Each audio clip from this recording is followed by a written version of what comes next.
그 배경은 이제 서울숲공원에서 저 뚝섬 아시죠? 경마장이요. 거기를 배경으로 했는데, 그 여기 써 있는 데는 이제 그 드라마라고 이렇게 보시면 되고, 단편 영화다 보니까 이제 그 상영 시간은 짧습니다.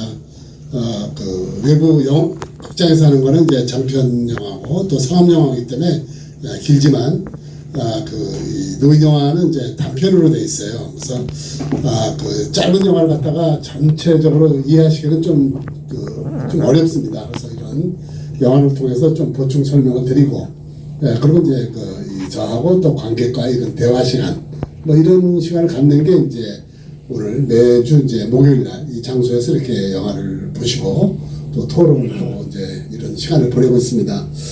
그래서 그 제목은 이제 피크닉이라고 이렇게 되어 있는데, 뭐 야유회라고 그럴까요? 그렇죠. 뭐 소품 뭐 이렇게 또 얘기하고 있는데, 딸하고 이제 상처를 한 아버지와의 그런 관계죠. 그래서 이제 자매가 이제 그 아버지를 모시고 서울숲에 이렇게 그 야유회를 가자 이렇게 해서 가시게 되는데, 여기서 이제 저도 영화를 보면서 깜짝 놀랐어요. 딸이 아버지한테 욕도 하고 또 아버지도 똑같이 또 딸한테 욕을 하더라고요. 근데 이건 어디까지나 영화니까 이런 걸 이제 이해를 하셔야지. 실질적으로 뭐 글쎄 이런 그 딸도 있긴 있을 겁니다. 하지만 영화를 이렇게 넘겨주시면 되겠고, 그래서 이제 그 아버지하고 딸하고 일어나는 이런 내용이 되는데, 이게 이제 재산 문제가 걸려 있는 겁니다. 재산 얘기하니까 아마 그 깜짝 놀라실 분들 계실 겁니다. 나도 저런 재산이 있는데 어떡하지 이렇게 생각했는데, 이따가 그 결론에 대해서 말씀을 좀 해주시면 되겠습니다. 그래서 이제 그 둘째 딸이 이제 그 막걸리를 사오면서 또 이제 분위기를 이렇게 조성을 하는데, 또 한 잔 되다 보니까 이제 아버지한테 말도 이제 심하게 하고 막 그런 장면을 이렇게 보였다고 보시면 되겠고, 그리고 이제 딸이 이제 아버지 재산에 대해서 관심을 갖고 있습니다. 집이 두 채 있는 것 같은데 한 채 정도는 이제 딸한테 물렸으면 하는 이런 생각을 가지고 있어요. 그래서 뭐 대출도 안 되고 또 아버지가 은행에 근무했고 뭐 이런 얘기도 하지만, 어쨌든 간에 이제 이 아버지 재산에 대한 관심은 아주 깊다 이렇게 보시면 되겠고, 그리고 이제 여기서 이제 그 같이 술도 마시고 대화를 나누고 있는데 어느 여인으로부터 이제 전화가 걸려오죠. 근데 꼭 전화가 이때 걸려오기 원래 돼 있어요. 아무리 숙이려고 한다 하더라도 그 찬스에 이렇게 전화가 오는데, 이 전화를 갖다가 이제 딸이 받고 또 여자 목소리니까 의심을 하게 되는 거죠. 아무래도 아버지가 이제 혼자 사시니까 아버지가 또 재산이 있고 하니까 이 여자가 아버지의 재산을 노리는 여자이지 않나. 그래서 우리가 뭐 이런 여자를 갖다가 그 꽃뱀이라고 이렇게 하죠. 근데 왜 너무 여자를 이렇게 비하하는데, 남자도 그런 사람이 있어요. 제비라고 그러죠, 남자는요. 여자는 꽃뱀이라고. 그렇지만 너무 부정적으로 이렇게 생각하는 건 저는 이제 잘못되었다고 생각을 하는데, 이따가 그 내용에 대해서 제가 말씀을 드리겠습니다. 그래서 이제 그 여자로부터 이제 전화가 오니까 아버지는 이제 그 딸 앞에서 뭐 또 이렇게 대화한다는 게 좀 그 어려운 상황이죠. 그러다 보니까 자리를 떠서 이제 멀리 이렇게 가는데, 그래서 이제 다시 또 이제 그 여인한테 이제 전화가 오게 되는 거죠. 그러면서 이제 그 통화 중에 아버지가 이제 그 자기 엄마의 그 반지를 이렇게 끼게 되는 거죠. 아무래도 이제 상처를 했기 때문에 엄마를 갖다가 이제 그 딸들은 이제 생각을 하고, 또 이제 신랑은 자기 부인을 갖다가 생각하게 되는 거죠. 어떻게 이제 통화 중에 이제 이 반지가 이제 그 여인한테 이렇게 보여지게 됩니다. 보여지다 보니까 이제 그 여인은 이제 그 반지가 누구 반지냐, 뭐 또 다른 여자가 생겼나 이런 의심을 할 수도 있는 거죠. 뭐 그러다가 이제 그 우연길에 본인도 모르게 이제 그 반지를 그 연못에 이렇게 던지게 됩니다. 연못에 이제 던지게 되는데, 사실 뭐 이런 데는 위험한 곳이다 보니까 함부로 이렇게 들어가면 안 되는 거죠. 그래서 이제 그 반지를 이제 찾으려고 이제 던지고 나서 후회를 해서 이제 찾는데, 그 관리하는 이제 뭐 경비라니까 이제 그런 분이 이제 이런 데 들어가면 이제 위험하니까 이제 나오라고 이런 얘기도 하고, 그 딸들은 이제 아버지가 이제 안 오니까 이제 찾아 헤매게 되는 거죠. 그러면서 이제 와보니까 이제 아버지가 물속에서 이제 이렇게 반지를 찾고 또 나오는 그런 이제 장면이 쭉 이어지게 됩니다. 이러다 보니까 이제 이 아버지하고 딸하고 이런 이제 갈등을 갖다가 이제 소재로 한 그런 영화라고 이렇게 보시면 됩니다. 근데 사실 그 요즘 이제 우리 사회적으로도 문제가 되는 게 많습니다. 왜냐하면 내가 죽기 전에 내 재산을 갖다가 이제 자식한테 물려줘야 된다. 또 상속이라든지 뭐 이런 것도 있어 하는데 사실 그게 이제 쉽지가 않고 또 상속을 갖다가 이제 물려줄 때는 어떻게 했냐면 네가 그러면 나중에 효도를 해라. 그래서 이렇게 그 효도각서라는 게 있죠. 효도각서를 쓴다 하더라도 그 부모를 갖다 돌보지 않는 그냥 자녀가 있기 때문에 부모하고 그 자녀하고는 법적인 문제까지도 왕왕 그 신문에도 많은 기사가 나오고 있습니다. 이런 문제가 되기 때문에 이제 그 아무래도 자식 입장에서는 아버지가 생전에 가지고 있는 재산을 나한테 물려줬으면 이런 생각을 갖고 있지만 일단은 어른들 사이에는 죽을 때까지 절대 자식의 재산을 물려주지 마라 이런 얘기를 많이 해요. 제 주변에도 이제 듣는 얘기를 보면요. 제 친구도 지금 이제 그 모친을 모시고 있는데 자기 혼자 모시면은 뭐 모친이 돌아가시게 되면 다 자식게 되는데 자기 동생이 와서 그 요양을 하고 있어요. 그러니까 이제 본인하고 동생이 같이 요양을 하고 있죠. 그 동생이 왜 형이 엄마를 갖다가 이렇게 보호하고 있는데 동생이 왜 끼어드냐? 뭔가 꼼꼼한 생각이 있겠죠. 그런 얘기를 이제 많이 하고 있습니다만 어떤 간에 이제 재산이 있으면은 자식들은 그걸 이제 부모로부터 빨리 받으려고 하는 이런 생각을 가지고 있고 또 부모로서는 내 재산을 자식한테 빨리 물려주면 분명히 나는 버림을 받을 것이다. 내가 돈이 없으면 뭐 이런 이제 그 현재 우리 사회적으로 일어나는 그런 문제의 영화라서 저는 이 영화를 보고 이거는 그 참 잘된 영화다 이렇게 생각하고 또 우리 일상생활에서 일어나는 그런 걸 갖다가 영화화 시키지 않았나 이렇게 생각을 해봤습니다. 그래서 우리 이제 어르신께서는 이제 어떻게 생각을 했는지 모르겠지만 그러면 여기서 이제 저희 생각은 그렇습니다. 이 아버지의 그 재산을 딸에게 그 줘야 하는지 이런 의무를 갖게 되겠죠. 왜? 집이 두 채가 있는데 한 채 정도는 물려달라고 이렇게 딸은 요구를 하고 또 아버지는 거기에 대한 별로 생각이 없고요. 또 두 번째 보게 되면 이제 아버지의 여자친구의 관계는 어떻게 해야 될지 뭐 이것도 생각할 수 있어요. 근데 여기서 저는 이제 두 번째에 대해서 그러면 아버지가 혼자 사는데 딸이 또는 딸 아닌 아들도 있을 수가 있죠. 아들이 그럼 아버지를 갖다가 보살피냐? 그렇지 않아요. 그러니까 어른을 갖다가 자기 부모도 보살피지 않으면서 재산에만 생각이 있는 거예요.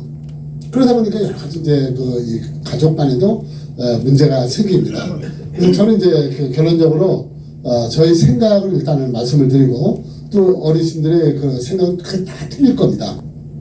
저 같으면은 이렇게 하겠습니다. 한 채 정도는 정리해서 딸들을 도와주고 그 다음에 또 생활도 해야 되기 때문에 그 나머지 절반은 죽을 때까지 생활을 하고 또 자기가 살아야 되기 때문에 집은 있어야 되겠죠. 뭐 이렇게 생각을 하는데 우리 앞에 계시는 이제 우리 그 어르신들께서는 이걸 어떻게 했으면 좋겠느냐. 내가 죽을 때까지 두 채를 가지고 있어야 되느냐. 그렇지 않으면 그 전에 이거를 해결해야 되는가. 또 해결함에 있어서 또 자식들은 아버지가 혼자 살기 때문에 다른 여자하고 결혼하는 것을 원하지 않습니다. 왜? 결혼하게 되면 이게 그 부인한테 이게 또 상속권을 가지게 돼요. 그리고 또 다른 더 좋은 상속권을 가지게 되기 때문에 같이 친구로 사귀는 거는 원할지 모르겠지만은 그 혼인신고하는 걸 아마 원하지 않는 그런 자녀들이 많은 걸로 알고 있습니다. 여기 대해서 그 어떤 생각을 갖고 계시는지 한번 네? 어떻게 했으면 좋겠어요? 괜찮습니다. 말씀하세요. 저 한번. 네.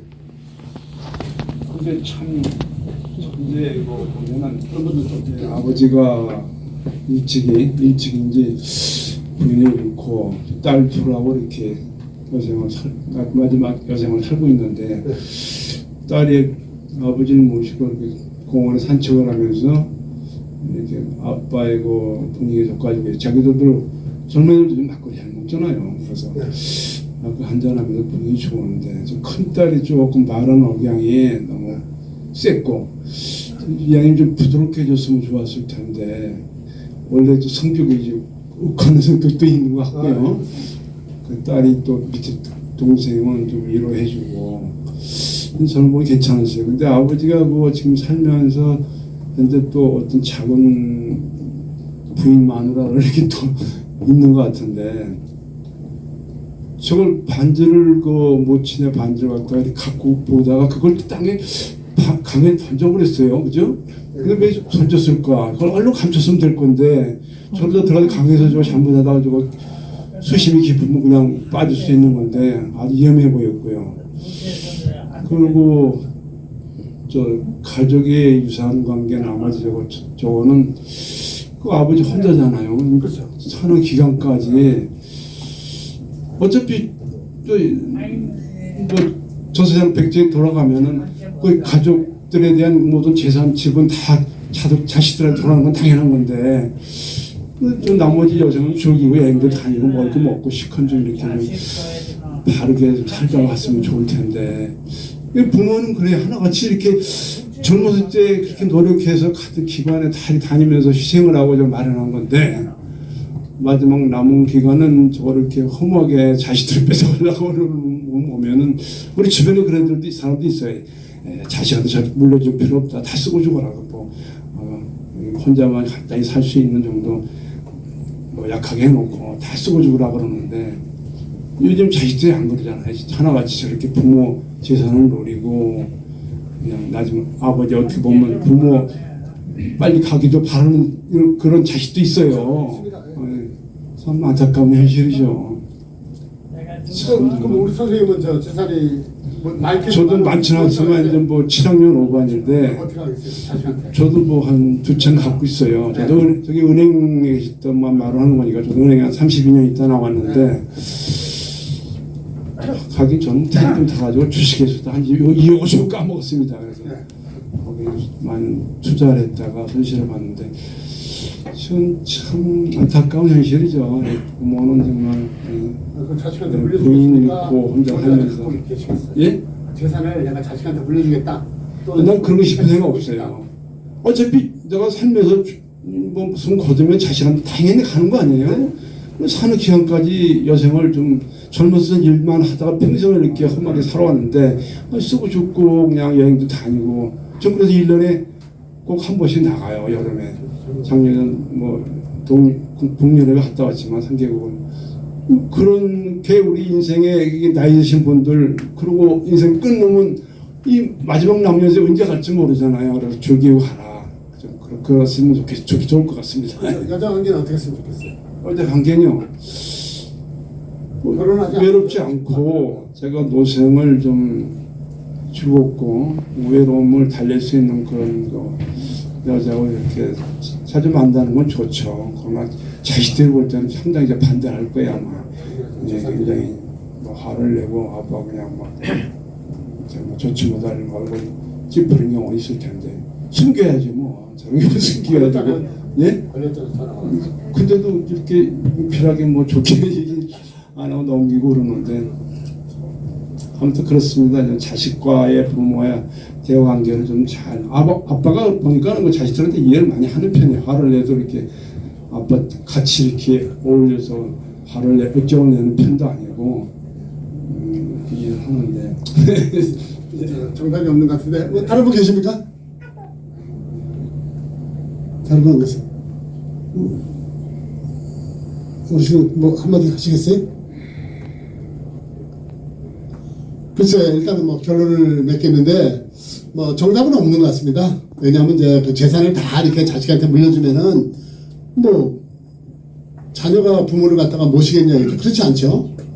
또 만약에 아버지가 여자친구하고 이렇게 절결하고 만나지 않는다.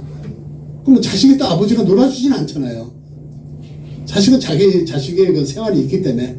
그래서 이런 게 이제 그 딜레마에 빠지게 되는데 어떤 간에 뭐 주변에 들리는 소리로서는 죽을 때까지 절대 재산 물려주지 마라. 이런 얘기 전부 다 하더라고요.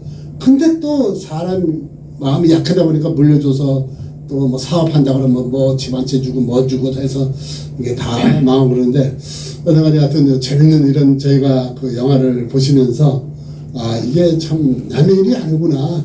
내가 닥치고 있고 내 친구가 또 이런 일이 있고 우리 또 형제가 이런 입장에 있다 이렇게 좋은 말씀입니다. 선생님 말씀처럼 네, 정답은 없는 게 뭐냐 하면은 네, 각자 환경이 다 다르기 때문에 그렇죠. 정답이 없다고. 네. 왜냐면 뭐 한마디로 돈이 뭐라고 딱 말할 수가 없어요. 예.